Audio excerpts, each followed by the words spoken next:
Assalamualaikum warahmatullahi wabarakatuh. Ahmaduka rabbi wa ashkuruk. Ahmaduka hamdan katsiran thayyiban mubarakan fik ala kulli hal. Asyhadu an la ilaha illallah wahdahu la syarikalah wa asyhadu anna nabiyyana qurrata ayunina Muhammadin sallallahu ala alihi wa sahabatihi wa sallaman tasliman katsira.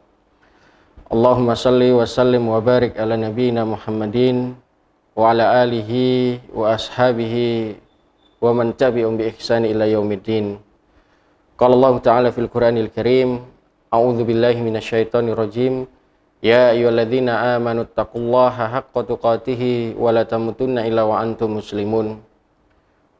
Ya ayyuhan nasu taqu rabbakumul ladzi khalaqakum min nafsin wahidah wa khalaqa minha zawjaha wa batha minhuma rijalan katsiran wa nisaa'a wattaqullaha alladzi tasaaluna bihi wal arham innallaha kana 'alaikum raqiba. Ya ayyuhalladzina amanu taqullaha wa qulu qawlan sadida yuslih lakum a'malakum wa yaghfir lakum dzunubakum wa may yuti'illaha wa rasulahu faqad faza fawzan 'azima.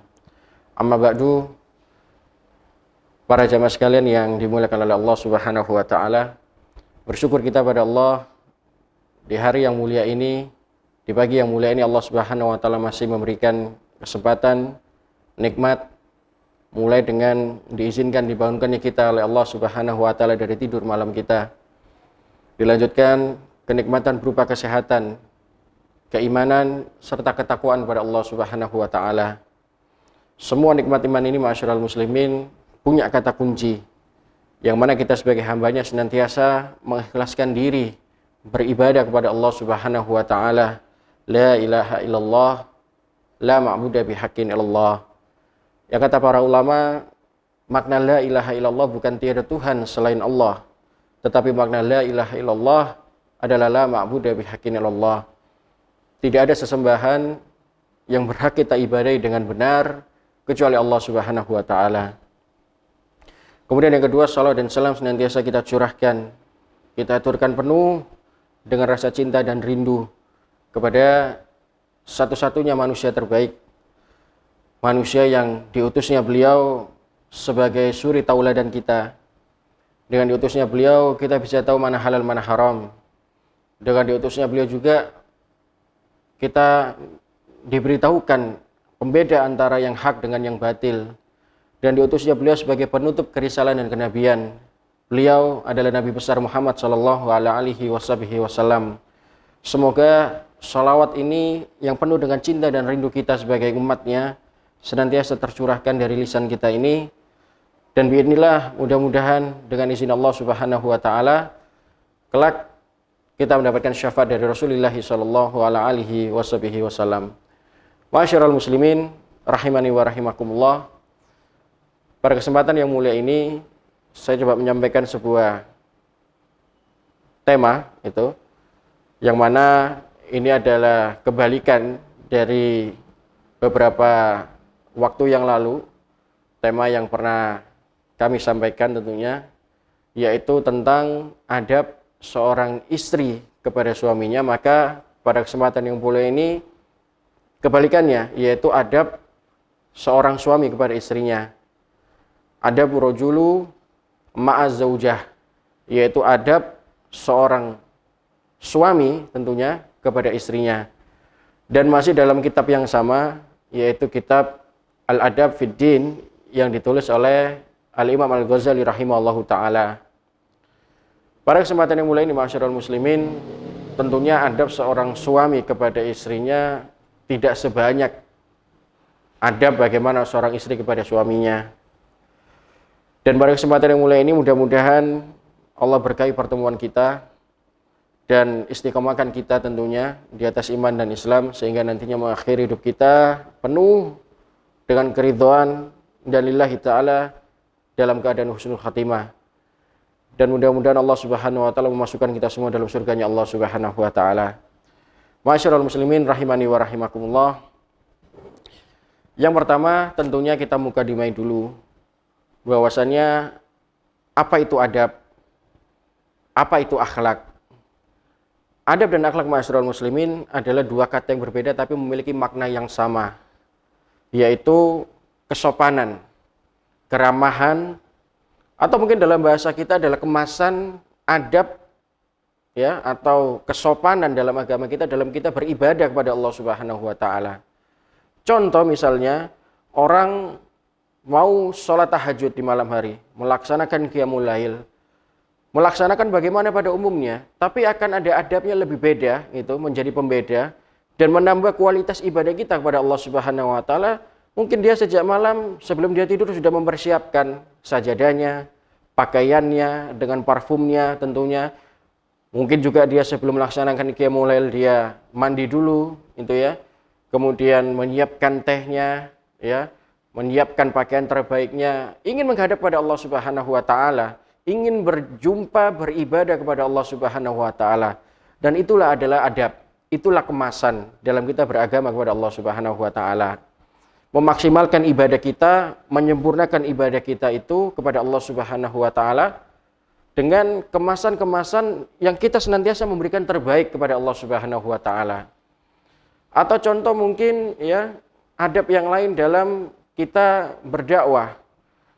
Berdakwah mengisi sebuah pengajian tentunya, atau mungkin kita berdakwah kepada pedalaman tertentu, maka akan beda rasanya jika kita mempersiapkan perkataan, pemilihan kata, cara berkomunikasi yang baik. Itulah adab. Mengerti siapa audiens kita. Kita membedakan mana yang tua, mana yang muda. Dan kita memilih dengan kosakata yang paling terbaik dalam kita berdakwah menyampaikan dinul Islam ini, agama Allah Subhanahu wa taala. Itulah adab. Dan adab ini ma'asyiral muslimin, sebagaimana yang sudah kita ketahui, adab dan akhlak tentunya adalah dakwah kedua yang mana Rasulullah Shallallahu Alaihi Wasallam mendakwakan. Setelah yang pertama adalah tauhid, maka yang kedua adalah akhlak ataupun adab. Beliau mendakwakan kurang lebih selama 13 tahun. Dan hanya dua itu saja yang didakwakan, yaitu adab, akhlak tentunya, dan sebelum itu adalah tauhid, akidah keyakinan pada Allah Subhanahu wa taala. Maka Rasulullah sallallahu alaihi wasallam sendiri mengisyaratkan, innamal bu'itsu liutami mamakarimal akhlak.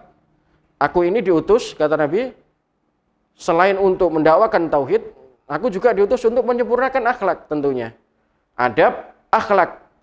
Bagaimana perjuangan Nabi sallallahu alaihi wasallam ya, melepaskan masa jahiliyatil juhala pada saat itu, melepaskan orang-orang dari masa jahilnya, dari masa kebodohan, masa musyrikin, dari masa kebodohan, memperjuangkan Nabi, bagaimana Nabi mengeluarkan mereka dari keadaan tersebut.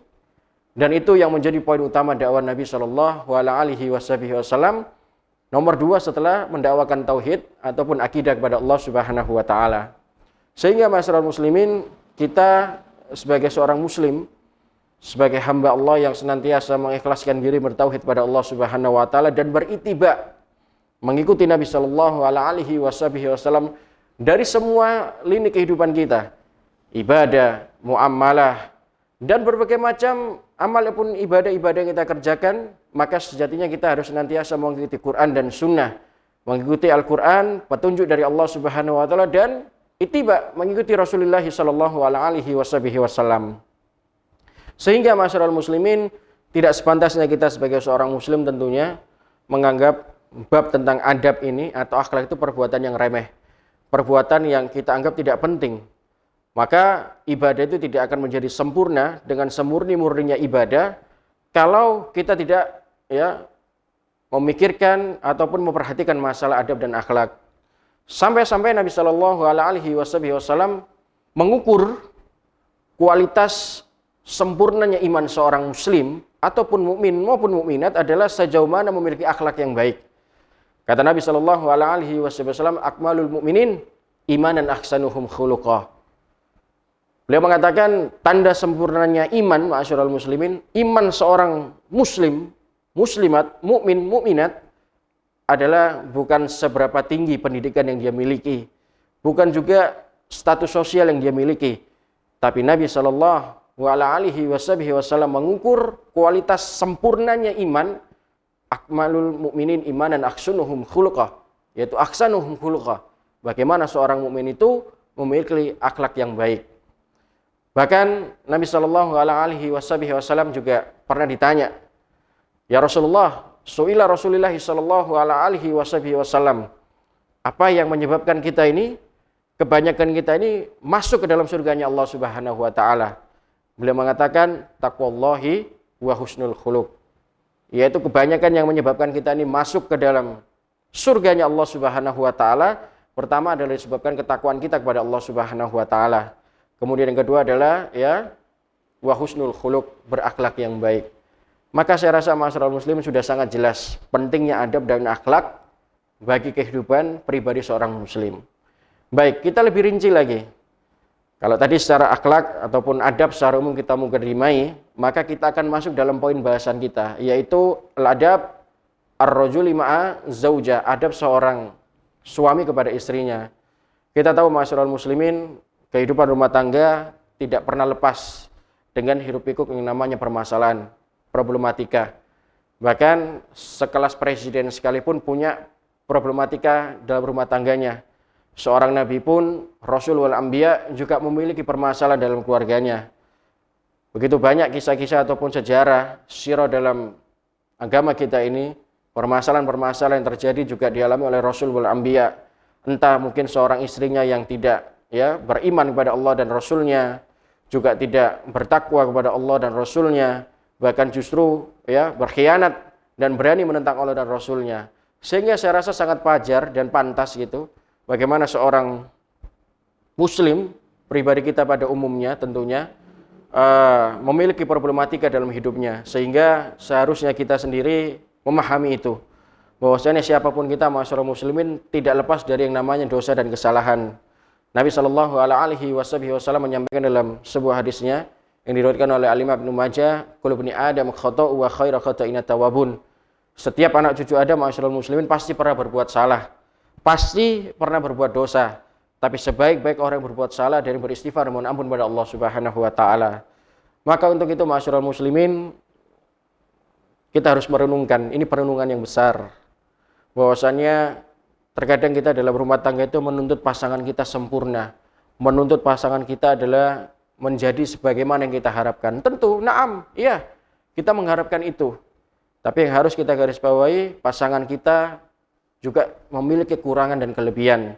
Maka sejatinya masyarakat muslimin, kita harus senantiasa legowo, memahami kondisi tersebut, dan senantiasa berusaha menerima pasangan kita apa adanya, sembari kita membinanya dengan baik tentunya, membina, mengarahkan sehingga menciptakan benar-benar menjadikan keluarga yang sakinah mawaddah warahmah. Baik, kita langsung masuk dalam poin bahasan kita masyarakat muslimin. Apa saja adab seorang suami kepada istrinya?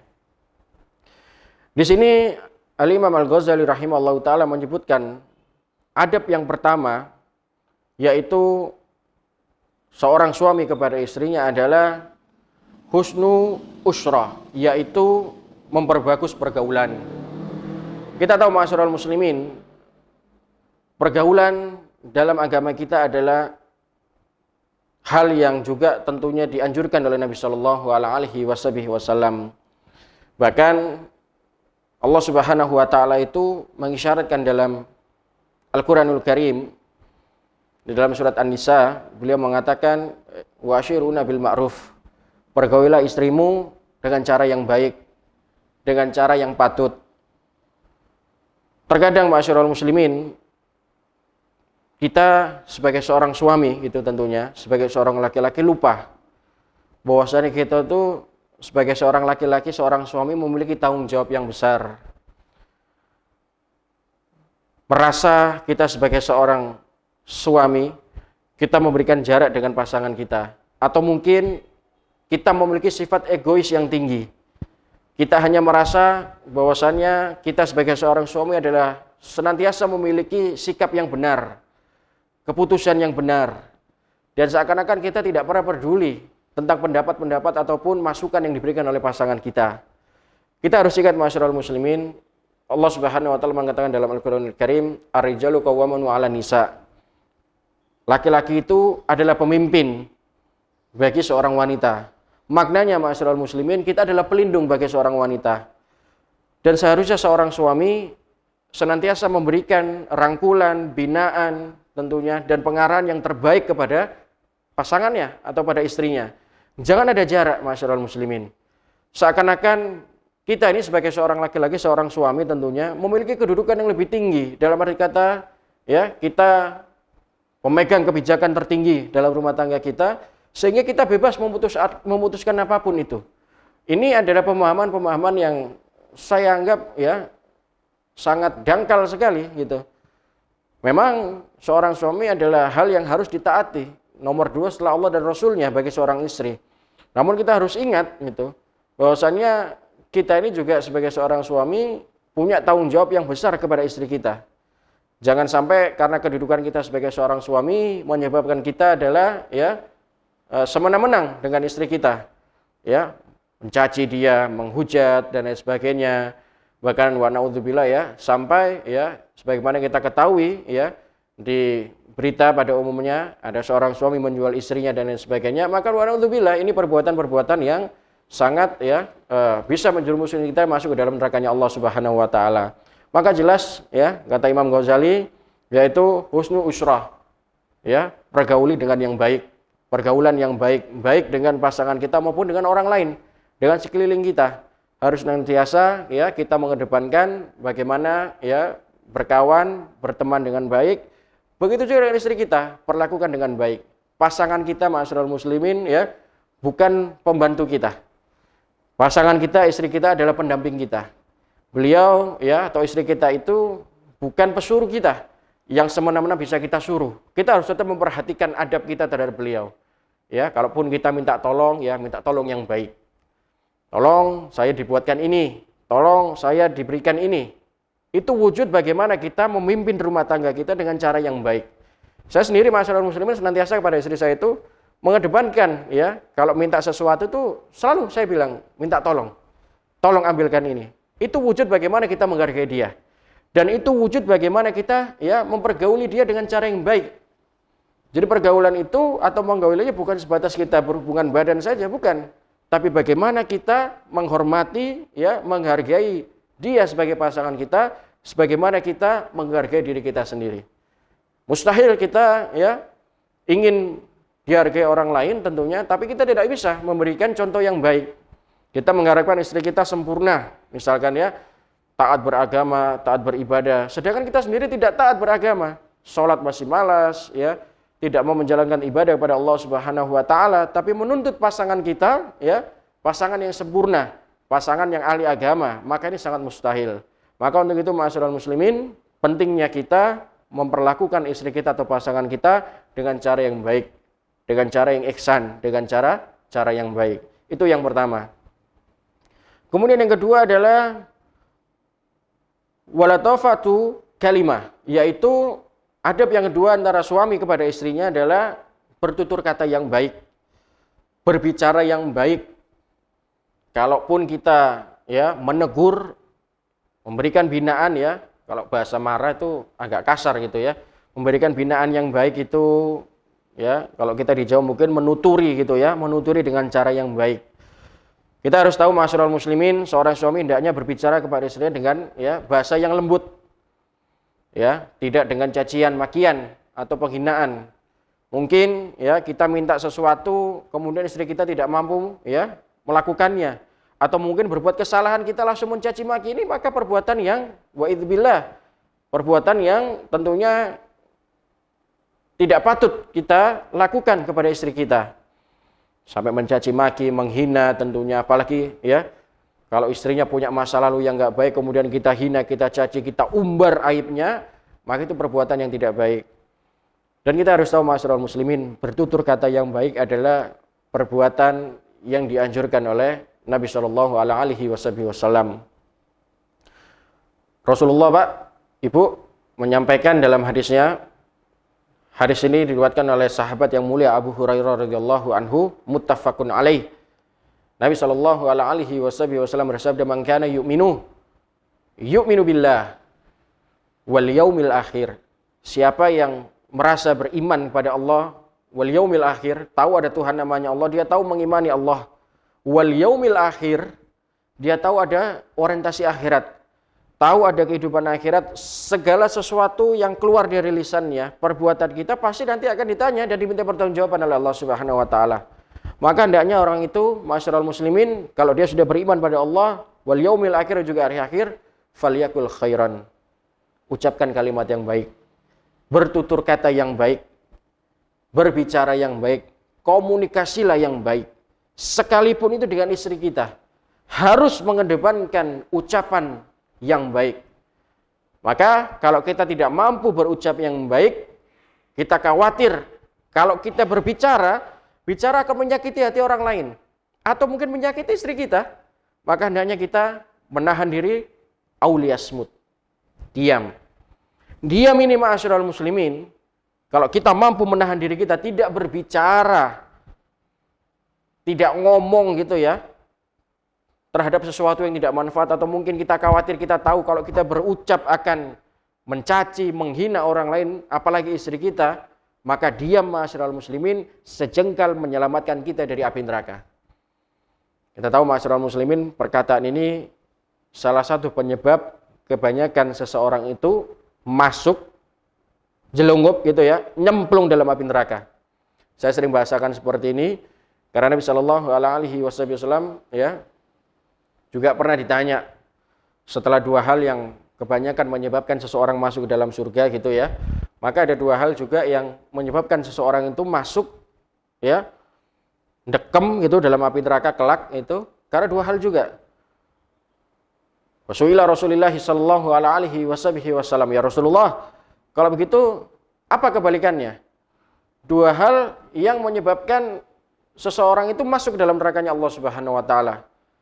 Apa jawaban Nabi sallallahu alaihi wasallam? Al-fahmu wal farju. Yaitu disebabkan yang pertama karena lisan, dan yang kedua karena kemaluan. Kita tahu ma'asyiral muslimin, lisan ini dapat menjerumuskan seseorang masuk ke dalam nerakanya Allah Subhanahu wa taala. Dan kalau kita merenung ya, bagaimana permasalahan-permasalahan yang terjadi di tengah-tengah kita itu, suami bisa ribut dengan istrinya, gontok-gontokan gitu misalkan, atau mungkin ya sampai saling tuntut ke pengadilan, bukan karena suaminya pelit, medit, atau mungkin suaminya suka ya nonjok muka istrinya, bukan. Tapi rata-rata disebabkan karena lisan, Mbak. Komunikasi yang kurang baik. Suami sering mencaci istrinya. Istri ada kesalahan sedikit dihujat, dimarahi, kan gitu ya. Dikata-katakan yang tidak baik, bahkan sampai wa naudzubillah, saya jumpai sampai ya suami menyumpahi istrinya. Nah, ini bukan contoh yang baik, bukan tauladan yang baik. Karena dia merasa sebagai seorang suami gitu ya, seorang suami merasa punya kedudukan, punya tanggung jawab, sehingga dia semena-mena terhadap istrinya. Sedangkan anjuran dari Al-Imam Al-Ghazali, adab yang kedua ini adalah bertutur yang baik, berbicara yang baik. Wajar ma'asyiral muslimin kalau istri kita punya kesalahan, ya, punya mungkin ya khilaf, itu hal yang wajar. Sebagaimana kita sebagai seorang suami juga punya khilaf, punya kesalahan. Pernah suatu ketika kita berbuat kesalahan, baik kepada orang lain maupun kepada istri kita sendiri. Maka sewajarnya kita saling legowo, saling memaafkan. Dan juga sebagaimana juga ya seorang istri harus menyadari terhadap kesalahannya.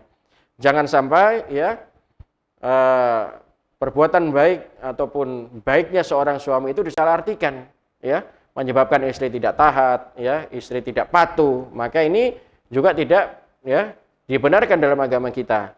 Maka sejatinya sebagai seorang suami maupun istri senantiasa mengedepankan saling memaafkan manakala ada permasalahan dan saling legowo, ikhlas menerima setiap permasalahan-permasalahan yang terjadi dalam rumah tangga. Itu yang kedua, ma'asyiral muslimin. Kemudian yang ketiga adalah adab yang ketiga, kata Imam Ghazali rahimahullah taala, wadharu mawahdah, yaitu menunjukkan cinta dan kasih sayang. Ini perkara yang penting juga, ma'asyiral muslimin. Kita tahu biasanya orang itu seorang suami atau istri ya, tapi kebanyakan seorang suami, ma'asyiral muslimin, ya, menikah dengan istrinya tentunya ya 2 tahun ya, 3 tahun, 4 tahun, 5 tahun itu masih ya sayang-sayangnya kan gitu ya. masih hangat-hangatnya kan gitu ya. Tapi berjalan waktu mungkin 10 tahun, 20 tahun sudah mulai ya luntur. Maka ini yang harus kita renungkan ma'asyiral muslimin. Seorang suami hendaknya ya selalu menunjukkan sikap cinta dan kasih sayang tentunya kepada istrinya. Sekalipun dalam keadaan marah. Ya, seorang suami itu dituntut untuk dapat ya menunjukkan sikap kasih sayangnya sekalipun dalam keadaan marah. Ustadz, bagaimana kita marah itu ya kok harus juga dituntut masih harus cinta dan sayang gitu ya. Padahal kita dalam keadaan emosi. Naam, ya. Bagaimana caranya? Niatkan marah kita itu, teguran kita sebagai seorang suami kepada istri kita itu sebagai wujud cinta dan kasih sayang kita kepada dia. Kasih sayang, cinta seorang suami kepada istrinya.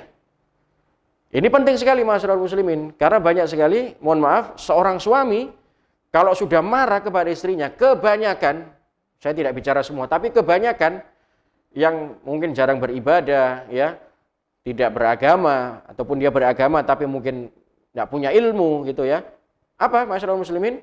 Sampai mentalak istrinya. Nah, ini tidak boleh ma'asyiral muslimin. Syaitan itu bisa masuk dalam kondisi kita, dalam posisi kita itu, menjelma dalam wujud kita itu, dalam hal semacam ini. Istri ada kesalahan sedikit, kita caci, kita hina. Ya. Ada kesalahan sedikit, kita marah, kita menghujatnya. Dan puncaknya tadi ma'asyiral muslimin, bagaimana seorang suami ketika marah pada puncaknya, syaitan pun akan menggapai pada puncaknya, membisikkan pada telinga seorang suami tersebut, talak istrimu. Dan puncak keberhasilan seorang jin ma'asyiral muslimin, puncaknya keberhasilan syaitan dalam tugasnya adalah bagaimana mampu memisahkan seorang suami terhadap istrinya. Maka ini harus diperhatikan ma'asyiral muslimin. Kita harus tahu bahwa syaitan itu senang melihat bagaimana seorang suami ribut dengan istrinya. Ketika ada permasalahan dan pertikaian, maka kita harus fahami ilmu ini. Karena agama kita ini ma'asyiral muslimin adalah ya dinul Islam, agama yang rahmatan lil alamin. Adalah agama yang rahmah, agama yang penuh ya cinta dan kasih sayang sesama manusia tentunya. Wabil khusus ini saya ulangi kepada saudara muslim kita. Nabi kita Muhammad sallallahu alaihi wasallam ma'asyiral muslimin dalam sebuah ayat itu, walaupun ayat ini mencakup secara umum ya, mencakup khusus kepada orang-orang kaum kufar, orang-orang di luar kita, tapi ayat ini juga berlaku terhadap kita, cerminan pribadi seorang muslim, ya, apalagi seorang suami pada istrinya. Allah mengatakan dalam Al-Qur'anul Karim, ya, Muhammadur Rasulullah, walladzina ma'ahu asyiddau 'alal kufar bainahum, ya. Saya ulangi, Muhammadur Rasulullah. Muhammad itu benar-benar ya hamba juga utusan Allah. Walladzina ma'ahu asyiddau 'alal kufari ruhama'u bainahum. Muhammad itu benar utusan Allah dan orang-orang yang bersamanya itu keras ya, maknanya adalah tegas gitu ya, menyangkut masalah akidah, menyangkut masalah tauhid kepada orang-orang kafir, kepada orang-orang di luar kita. Tapi mereka berkasih sayang sesama umat Islam. Itu cerminan pribadi seorang muslim, ma'asyiral muslimin. Jadi saya rasa sangat wajar dan pantas seorang suami senantiasa mengedepankan ya atau menunjukkan cinta dan kasih sayang kepada istrinya dalam kondisi apapun. Marahnya kita ma'asyiral muslimin adalah kita tunjukkan wujud cinta kita, kasih sayang kita kepada seorang suami. Jangan sampai ya marahnya kita itu karena ya bisikan hasutan syaitan. Maka ujung-ujungnya adalah perceraian. Sebagaimana tadi di poin yang kedua. Ya, ada pertikaian, ada nusyus di situ antara suami dan istrinya, maka menyebabkan seorang suami lepas kendali, kontrol. Akhirnya menyebabkan ya seorang suami tadi mengeluarkan kata-kata yang tidak pantas didengar, ya, menyakiti hati istrinya, menghujat. Puncaknya adalah ma'asyiral muslimin adalah mentalak istrinya atau menceraikan istrinya. Dan itulah mengapa tadi Imam Ghazali menyampaikan di poin yang kedua, adab terhadap suami kepada istrinya adalah bertutur kata yang baik. Kalau kita berusaha menjaga lisan kita ini, bertutur kata yang baik, maka insya Allah syaitan tidak akan mampu untuk menghasut kita. Walaupun ya masih ada sekian persen syaitan itu mampu menghasut kita, apalagi dalam kondisi-kondisi kita dalam keadaan emosi. Maka ini harus perhatikan masyarakat muslimin, dalam kondisi apapun kita senantiasa mengedepankan cinta dan kasih sayang sekalipun dalam keadaan marah kepada istri kita. Itu yang ketiga. Kemudian yang keempat masyarakat muslimin, adab yang keempat yaitu seorang suami kepada istrinya adalah wabastu fi khulud, ya. Wabastu fi ya khuluwat. Saya ulangi, wabastu fi khuluwat, yaitu adab yang keempat seorang suami kepada istrinya adalah bersikap lapang ketika sendiri.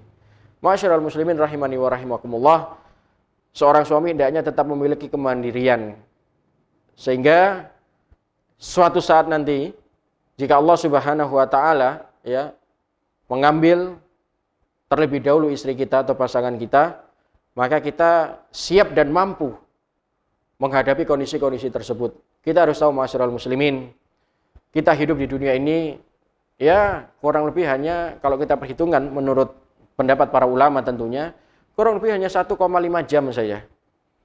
Jika kita harus bandingkan ya kehidupan satu hari di akhirat itu sama dengan 1000 tahun hidup di dunia, maka para ulama menghitung ya kurang lebih ya hanya 1,5 jam kita hidup di dunia ini.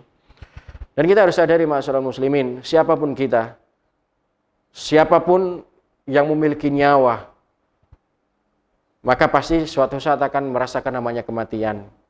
Allah mengatakan dalam Al-Quranul Karim, kullu nafsin dha'iqatul maut. Setiap yang berjiwa ataupun bernyawa masyarakat muslimin. Jadi siapapun dia, mau dia seorang manusia, ya binatang, tumbuhan, pasti akan merasakan yang namanya mati. Jadi para jamaah sekalian tidak harus nunggu corona, tidak harus nunggu covid terus mati, enggak. Siapapun kita pasti akan kita jumpai namanya ajal itu. Bahkan Allah mengatakan lebih tegas dalam Al-Quranul Karim dalam surat An-Nisa, Ainama takunu yudrikumul maut walau kuntum fi burujihim musyayadah. Kematian itu yang kita kadang lari, sembunyi, takut darinya pasti akan menjumpai kita. Sekalipun kita dalam keadaan ya bersembunyi dalam gua yang kokoh, dinding yang besar. Untuk itu masyarakat muslimin, dasar inilah yang harus kita renungkan. Pasangan kita masyarakat muslimin juga manusia biasa. Suatu saat juga pasti akan dipanggil oleh Allah Subhanahu wa taala. Pilihannya adalah pasangan kita terlebih dahulu atau kita ini dipanggil oleh Allah Subhanahu wa taala. Maka Al-Imam Ghazali menyampaikan dalam poin yang keempat ini ya, bersikap lapang ketika di keadaan sendiri. Kita dituntut sebagai seorang suami itu ya bermandiri dalam setiap aktivitas-aktivitas kita. Sekalipun ya kita punya hak dari istri kita berupa pelayanan, baik pelayanan secara umum ya maupun pelayanan ya biologis. Maka kita tetap harus dituntut ya mengerjakan ya melakukan segala sesuatu sendiri selama kita bisa mengerjakan sendiri. Bahkan para jamaah sekalian, Nabi sendiri seorang nabi, seorang rasulul anbiya, uswah kita, panutan kita. Beliau manakala di rumah tidak ada aktivitas gitu ya, beliau membantu meringankan pekerjaan istri-istri Nabi. Ya.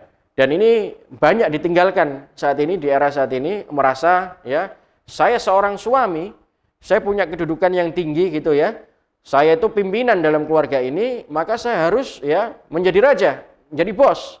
Maka ini ya harus kita renungkan bersama. Perkataan ini secara zahir itu benar gitu ya, tapi tidak sesuai dengan sunnah Nabi Shallallahu Alaihi Wasallam. Karena Nabi itu Pak, Ibu, bagaimana beliau kalau ada di rumah senantiasa membantu istrinya, meringankan tugas istrinya kan gitu. Tidak sebagaimana kondisi saat ini. Ya, saya sudah capek bekerja, ya. Tugasmu di rumah, ngurus rumah. Masa masih belum becus juga misalkan seperti itu. Ya, ini harus kita renungkan bersama masyarakat muslimin. Selama kita bisa mampu ya meringankan membantu tugas seorang istri, maka itu terhitung pahala di sisi Allah Subhanahu wa taala. Karena itu sunnah Nabi. Dan sunnah itu menjadi sunnah Nabi sallallahu alaihi wasallam manakala kita mengerjakan, melakukan, maka itu akan menjadi pahala. Manakala kita melakukan itu ikhlas karena Allah Subhanahu wa taala. Kemudian yang selanjutnya masyarakat muslimin, yang kelima, adab yang kelima seorang suami pada istrinya adalah wa taghafulu aniz zallati, yaitu ya tidak mempersoalkan ya istrinya manakala berbuat kesalahan walaupun kesalahan yang kecil sekalipun. Ya. Tidak terlalu mempersoalkan kesalahan dari istri sekalipun itu permasalahan yang kecil. Setiap orang ma'asyiral muslimin sebagaimana tadi yang saya sampaikan ya, pasti pernah berbuat salah. Ya, meskipun sekalipun kita itu ya sudah bersikap sangat berhati-hati sekali. Sangat ya waspada. Jangan sampai perbuatan-perbuatan ini ya memiliki kesalahan. Ya, sebagaimana seorang karyawan sekalipun dia sudah melakukan pekerjaan dengan sebaik mungkin, dengan semaksimal mungkin dan penuh dengan kehati-hatian tentunya, sudah sangat berhati-hati, tapi tetap saja namanya pimpinan lebih jeli gitu ya.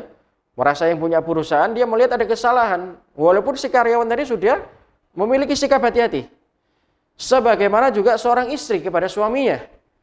Ya, sudah berusaha ya bangun di pagi hari gitu ya.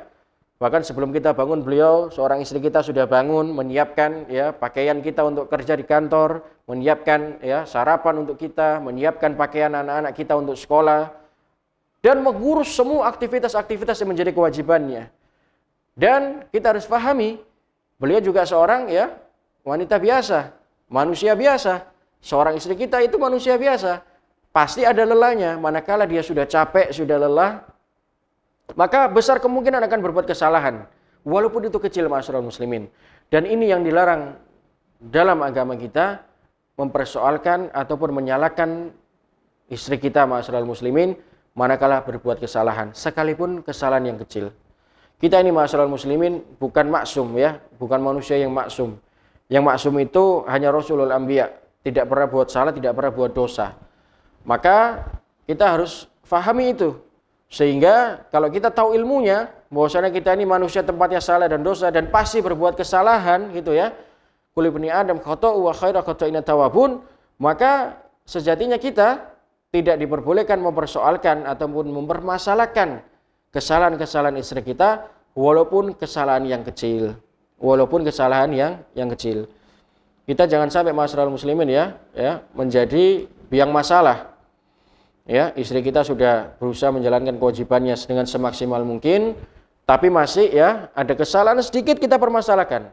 Sampai kita menghujatnya, mencacinya, memarahinya ya. Maka ini tidak sesuai dengan apa yang dicontohkan oleh Nabi sallallahu alaihi wasallam. Nabi itu pada zaman sekalian kalau marah pada istrinya, beliau lebih banyak diam, ya. Diam. Beliau tidak mengeluarkan kata-kata, ya. Dan itu sudah dipahami oleh istri-istri Nabi. Ya, pernah suatu ketika di bantal ya, bantal dari kalau tidak salah bantalnya Nabi Shallallahu Alaihi Wasallam itu memiliki sarung bantalnya itu ada gambarnya itu ya, sehingga membuat Nabi marah. Pada saat itu terjadi di istri Nabi Sallallahu Alaihi Wasallam yaitu Aisyah radhiyallahu anha. Diperhatikan oleh Aisyah, mengapa Rasulullah itu diam, tidak menegur Aisyah sama sekali, ya, sampai-sampai Nabi Sallallahu Alaihi Wasallam keluar ya dari kamarnya. Diperhatikan, ya Rasulullah, apa yang membuatmu itu mendiamkan saya ya, kalau bahasa kita saat ini itu. Ya, seakan-akan Aisyah itu berkata, apakah saya ada salah kepadamu ya Rasulullah? Kemudian Nabi mengisyaratkan, Pak ya, Nabi tidak mau tidur di atas bantal yang ada ya gambarnya tadi. Kemudian dari situ Aisyah sadar, oh ternyata Nabi SAW tidak mau tidur di mana bantal tersebut ada gambarnya. Karena ini masuk dalam bab ya larangan kita memajang lukisan atau gambar dalam rumah. Maka kita bisa ambil contoh dari Nabi SAW, marahin Nabi itu diam. Bahkan dalam kondisi yang lain, Nabi kalau nggak cocok dengan makanan, ya makanan yang dibuatkan oleh istri-istri Nabi diam, Pak. Atau Nabi ya pergi. Nabi tidak menghujat makanannya, tidak mencela makanannya, ya juga tidak mencaci istrinya, tidak menghujat istrinya. Nabi hanya diam dan pergi. Dari situ istri-istri Nabi juga paham akhirnya, oh berarti Nabi SAW tidak cocok kan begitu. Maka marah yang elegan itu ma'asyiral muslimin ya, itu adalah marah ketika dia mampu menahan dirinya, tidak bertutur kata. Karena kalau dia berbicara, berucap akan keluar perkataan-perkataan yang tidak baik, maka dia memilih diam, maka itu adalah marah yang elegan. Ya, kalau bahasa kita saat ini marah yang elegan. Karena kalau sampai dia marah kemudian menghujat istrinya, ini maka ya sangat tidak ma'ruf, tidak baik. Dan ini bukan contoh yang baik, dan ini juga tidak dicontohkan oleh Nabi Shallallahu Alaihi Wasallam. Baik, sekarang kita masuk ke adab yang keenam, dan ini ya tentunya sambungan dari adab yang kelima. Setelah tadi yang kelima adalah tidak mempersoalkan kesalahan istri sekalipun persoalan yang kecil gitu ya. Berarti kita harus berlapang dada. Maka di adab yang keenam nih ma'asyiral muslimin yaitu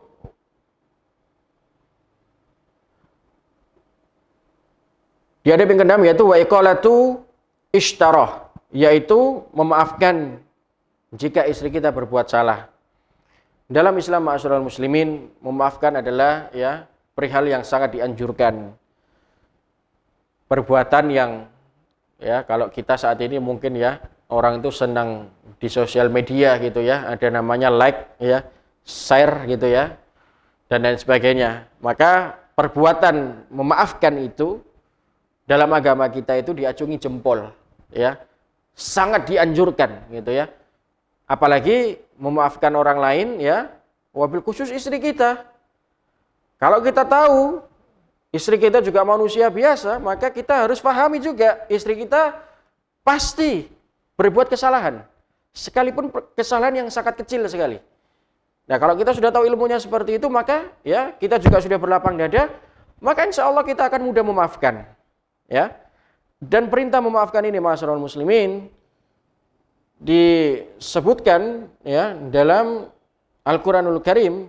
Allah mengatakan wa'afina aninas, dan maafkanlah kesalahan orang lain.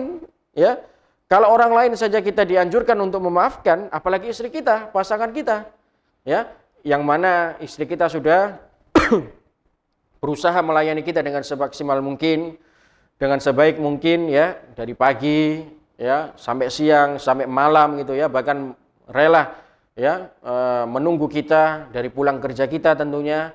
Maka ini perbuatan yang baik, maka sudah sepantasnya kita ya berlapang dada manakala istri kita berbuat kesalahan dan kita untuk memaafkan ya. Kita perhatikan dalam Al-Qur'anul Karim bukan perintahnya meminta maaf, tapi adalah wa'afina aninnas, maafkan kesalahan orang lain. Mengapa? Karena ma'asyiral muslimin, kalau kita meminta maaf, ya itu hal yang umum. Orang berbuat kesalahan minta maaf itu hal wajar, karena dia buat salah, wajar itu. Tapi yang berat adalah bagaimana seseorang itu memaafkan kesalahan orang lain.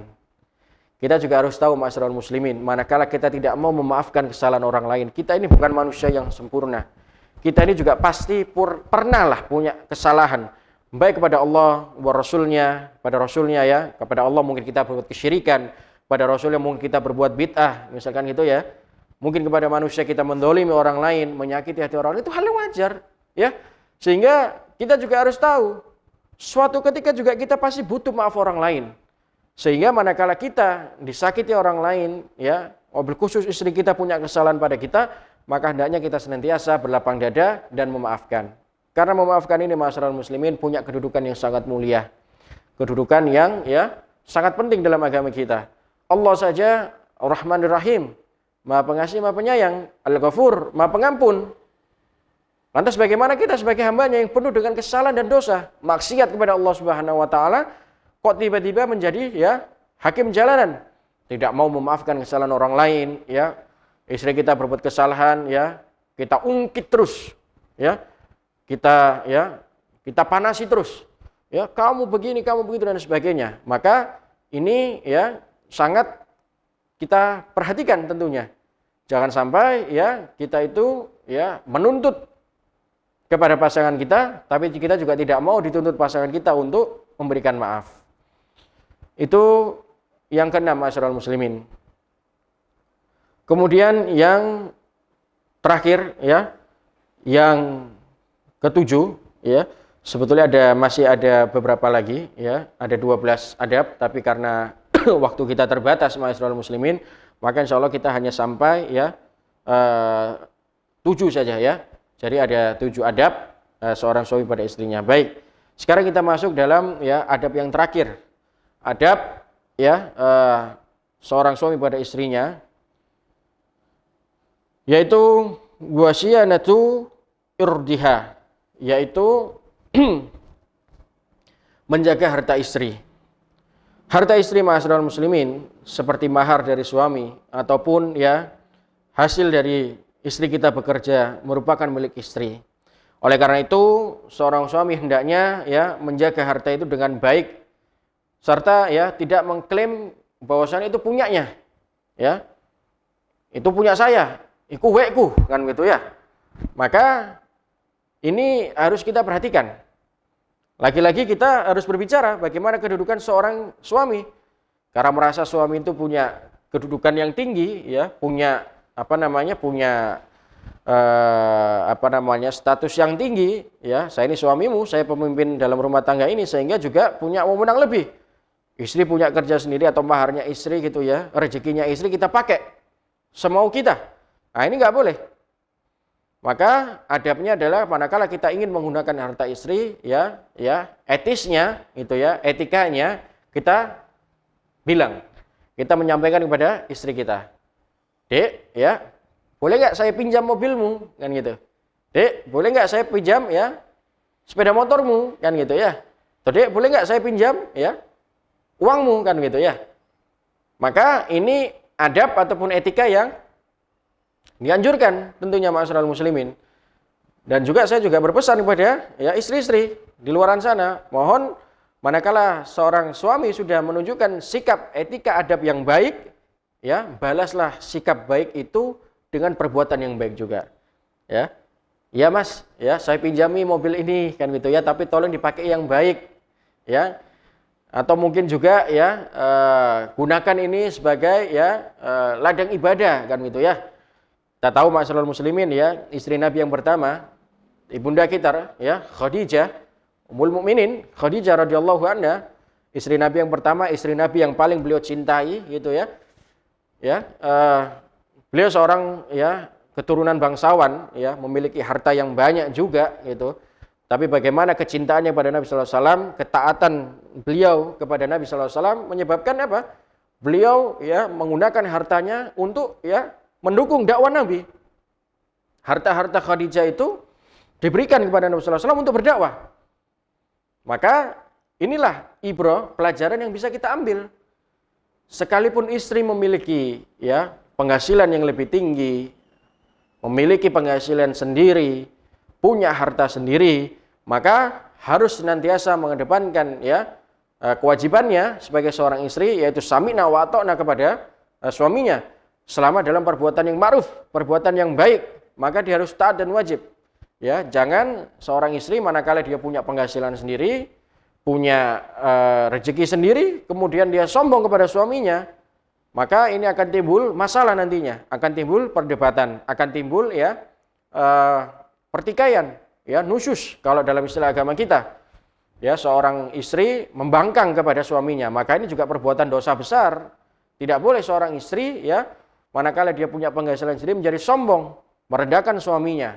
Maka sejatinya seorang istri harus senantiasa ya mengedepankan taat dan patuh pada suaminya, walaupun sekalipun dalam ya keadaan yang tidak memungkinkan dia untuk taat, ya kondisi darurat gitu ya, tapi dia berusaha semaksimal mungkin taat dan patuh kepada suaminya. Maka seorang suami, kita kembali lagi, harus ya manakala diberikan jalan oleh istrinya untuk menggunakan hartanya, maka gunakan dengan cara yang baik. Ya, etikanya adalah ya bilang ya atau izin ya, walaupun ini bukan suatu kewajiban, tapi ini etika dan adab. Cara bagaimana kita menghormati istri kita, menghargai istri kita, yaitu dengan cara ya kalau kita diberikan kesempatan menikmati fasilitas hartanya, maka kita izin ya ataupun bilang gitu ya, berbicara dengan cara yang baik. Dan juga istrinya bagaimana kalau juga suami sudah meminta izin dengan yang baik, ya, memberikan etika sikap yang baik, maka istri juga harus membalasnya dengan perbuatan yang baik pula. Saya rasa itu ma'asyiral muslimin rahimani wa rahimakumullah, 7 adab seorang suami kepada istrinya. Walaupun masih ada beberapa adab lagi, mudah-mudahan nanti bisa kita sambung di pertemuan-pertemuan berikutnya. Mudah-mudahan yang sedikit ini bisa ya menambah kualitas iman dan takwa kita kepada Allah Subhanahu wa taala, menjadi pelajaran untuk kita semua bahwasannya kita harus perhatikan adab-adab antara suami kepada istri dan juga istri kepada suaminya. Manakala adab-adab itu ataupun etika-etika, akhlak itu kita tunjukkan sesama pasangan kita dan juga timbal balik, maka yakinlah akan terciptanya rumah tangga yang sakinah, mawaddah warahmah, benar-benar tercapai biidznillah karena Allah Subhanahu wa taala, dan harus senantiasa mengharapkan ridha dari Allah Subhanahu wa taala. Itu ma'asyiral muslimin yang bisa kami sampaikan, kurang lebihnya kami mohon maaf apabila ada salah kata. Mudah-mudahan yang sedikit ini bisa menambah iman dan takwa kita dan juga meningkatkan amal soleh kita dan nantinya mengakhiri hidup kita biidznillah karena izin Allah Subhanahu wa taala. Allah mengakhiri hidup kita dalam keadaan husnul khatimah. Aqulu qouli hada wa astaghfirullah li wa lakum wa lisailil muslimin fastaghfiru innahu wal ghafurur rahim. Subhanakallahumma wa bihamdika asyhadu an la ilaha illa anta astaghfiruka wa natubu ilaik. Kurang lebihnya mohon maaf. Wassalamualaikum warahmatullahi wabarakatuh.